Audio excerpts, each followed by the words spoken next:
Saya di sini ingin menanggapi atas persidangan yang mungkin teman-teman sudah pada tahu, persidangan kasus Nirina Zubir kemarin tanggal 17 Mei ya, hari Selasa.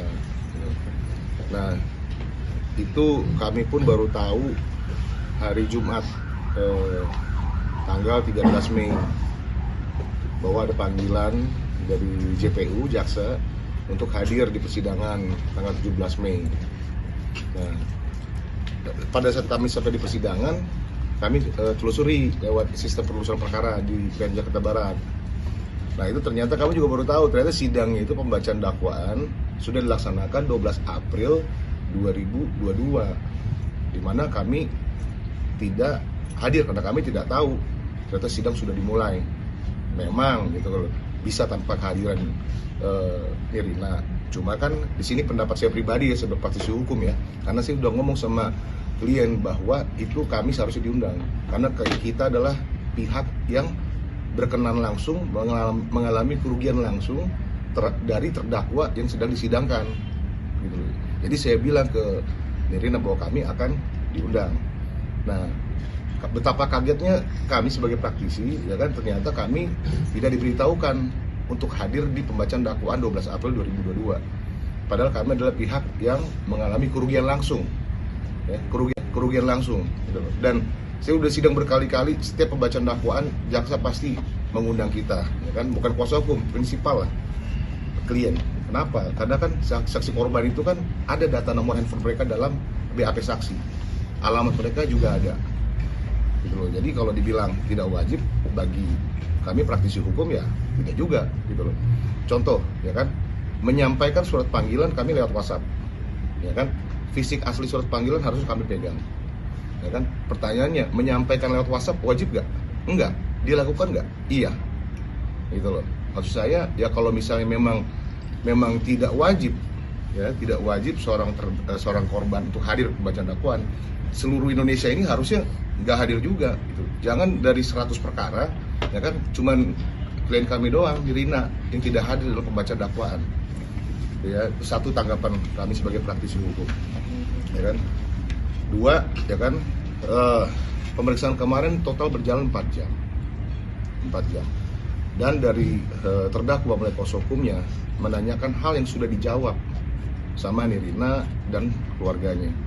Nah, maksud kami di sini, kalau diulang-ulang jawabannya, mau sampai kapan sidang? Kemarin sidang sampai 4 jam. 4 jam lebih, 4 jam 15 menit saya hitung. Gitu loh. Nah, kalau saya jadi jaksa penuntut umum, pada saat saya lihat bahwa kuasa hukum terdakwa ya kan menanyakan hal yang sudah dijawab, harusnya menyatakan keberatan. Kenapa? Karena ini bisa mengulur sidang, dan itu kan saksi itu kan diinterogasi 1,5 jam, korban itu kan memakan psikis dia, gitu loh. Nah, saya lihat di sini dari jaksa penuntut umum tidak ada menyatakan keberatan atas jawaban yang diulang-ulang. Selama 4 jam tidak ada satu keberatan pun yang disampaikan oleh jaksa penuntut umum atas pertanyaan yang diulang-ulang atau jawaban yang diulang-ulang, gitu. Bahkan kami melihat di sini dari majelis hakim yang memotong, hai, ya kan, kuasa hukum terdakwa itu sudah dijawab, jangan kalian tanyakan lagi. Nah, hakim aja, sedangkan dari pihak jaksa datar saja, cuma menonton, gitu loh. Jadi ya, kalau kami sebagai praktisi hukum, padahal kami udah jelaskan klien kami bahwa nanti klien kami itu Nirina dan keluarga akan dibela kepentingan oleh jaksa, gitu loh.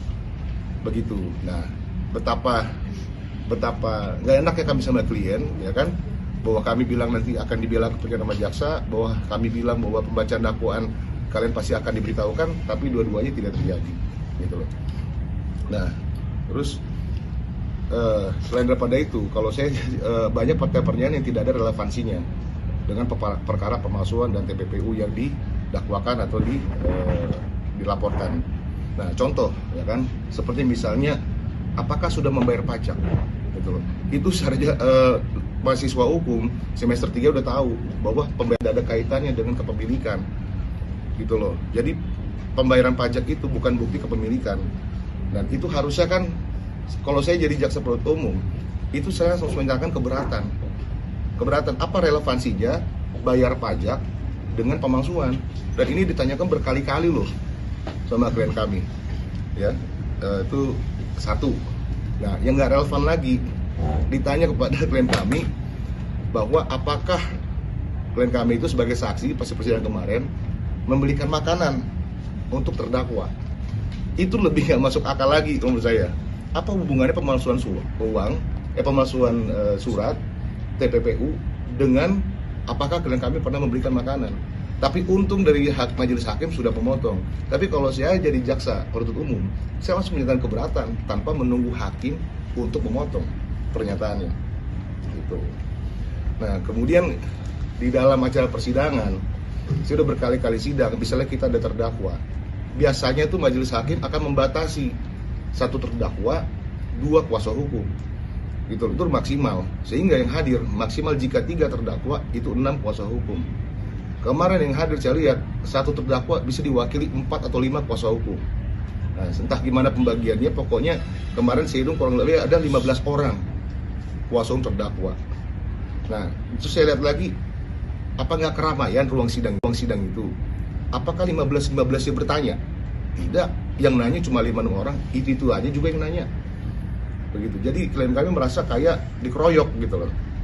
Nah, cuman ini pendapat pribadi kami ya, karena kami kan pada saat sebelum sidang atau pada saat awal menerima perkara, kita kan wajib memberikan penyuluhan hukum. Nah, apa yang kita sampaikan ini berulang-ulang tidak terbukti, kan kita malu sebagai praktisi. Ya kan? Jadi saya harus sampaikan ini gitu. Karena inilah yang kami sampaikan pada klien kami pada saat memberikan penyuluhan hukum. Nah, kemudian di dalam pemeriksaan saksi kemarin, ya kan, itu tidak boleh loh seorang saksi digiring memberikan kesimpulan. Tidak boleh. Saksi hanya menyatakan apa yang dia dengar sendiri, alami langsung, dia lihat sendiri. Nah, kemarin dari pihak kuasa hukum terdakwa menanyakan, gitu loh, yang menggiring kesimpulan. Bagaimana sih membedakan pertanyaan menggiring kesimpulan atau tidak? Gampang banget. Kalau kuasa hukum terdakwa itu tidak bisa menggunakan pertanyaan yang awal kalimatnya berarti bla bla bla, itu tidak bisa. Itu kalau saya jadi JPU, itu langsung saya potong. Kenapa? Menggiring ke arah kesimpulan. Gitu loh. Kecuali ke pertanyaan awal, kalau misalnya kuasa hukum terdakwa menanyakan, ya kan, menanyakan kepada saksi korban, itu kalimat awal bagaimanakah, apakah, mengapa, kenapa, gitu kan. Tidak boleh di awal kalimat menggunakan kata berarti, dan itu berulang-ulang. Di majelis hakim lagi-lagi yang peralat, tidak boleh menggunakan menggiring ke arah kesimpulan. Dan itu pun akhirnya dari klien kami juga yang istilahnya membela diri sendiri. Saya tidak mau menjawab, itu Fadlan Karim bilang. Saya tidak menjawab, kenapa? Karena Anda menggunakan kata kalimat awal berarti. Itu kemarin di sidang. Gitu.